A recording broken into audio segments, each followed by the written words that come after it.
మళ్ళీ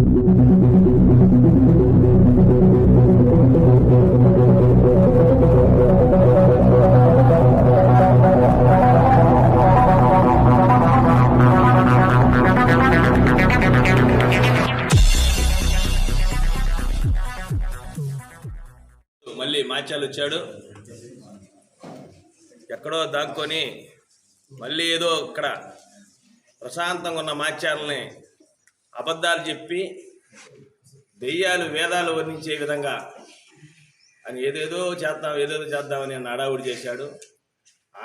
ఆయన కానీ ఆయన సీఎం చేసిన ఘనకార్యానికి ఈ రాష్ట్రం దాదాపు శివరంచులు చేరుకుంది. దాన్ని గాడి పెట్టడానికి ఇంత మేధావి 3 సార్లు ముఖ్యమంత్రి చేసిన మేధావి సీనియర్ సీఎం అయిన చంద్రబాబుకి 6 నెలల నుంచి అసలు ఎక్కడ దరి దొరకట్లేదు. ఏం చేయాలని రాష్ట్రాన్ని అలాంటి ఘనకార్యం చేసిన ఆయన వచ్చి నిన్న బాగా వేదాలు వర్ణిస్తున్నాడు. కరెంట్ ఛార్జీలన్నీ వంక పెట్టుకొని ఏదో వంకన మాచ్యాలు చేరాలా, వాళ్ళ ఉగ్ర మూకలు ఉన్నాయి కదా వాళ్ళని తీసుకొని మళ్ళీ ఏదోటి మాచ్యాలు అలజడి చేయాలి. ఇప్పుడు ప్రశాంతంగా ఉన్న మాచ్యాల కరెంట్ ఛార్జీలు వంక, ఆ కరెంట్ ఛార్జీలని గంటన్నరగోళం చేసింది మీరు, మీ ముఖ్యమంత్రి. అనేక ట్రూ ఆఫ్ ఛార్జీలు, అనేక పెనాల్టీలు విపరీతంగా పెట్టి జనాన్ని రక్తం పీల్చినారు మీ ముఖ్యమంత్రి మీరు.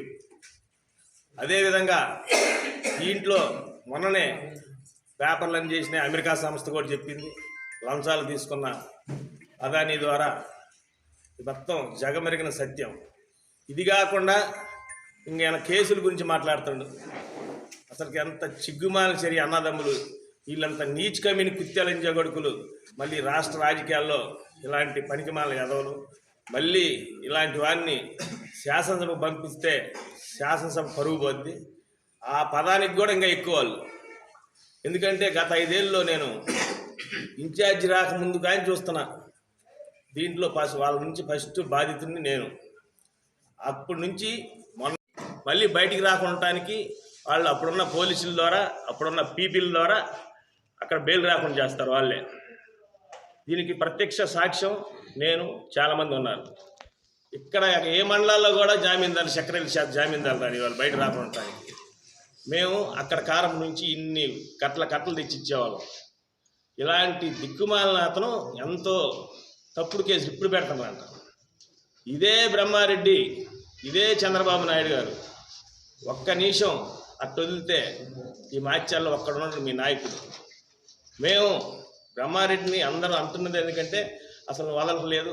అసలు మన రివేంజ్మెంట్ ఏది, మనల్ని ఎంత ఏది ఇచ్చారు, మన మీద ఎన్ని తప్పుడు కేసులు పెట్టారు అని మేము అడుగుతుంటే ఆయన ఏం చెప్పలేక మనకు అవసరం లేదు, రివేంజ్మెంట్ అవసరం లేదు, ప్రశాంతంగా మాచ్యాలు ఉందని ఎంతో సర్దుకొని వస్తుంటే ఇవాళ ఈ మాచ్యాలు కానీ, తోటల పల్నాడు కానీ, రాష్ట్రం కానీ చంద్రబాబు గారు ఒక్క సెకండ్ కూడా వైలెన్స్ ఒప్పుకోడు. కాబట్టి ఎవరి పాప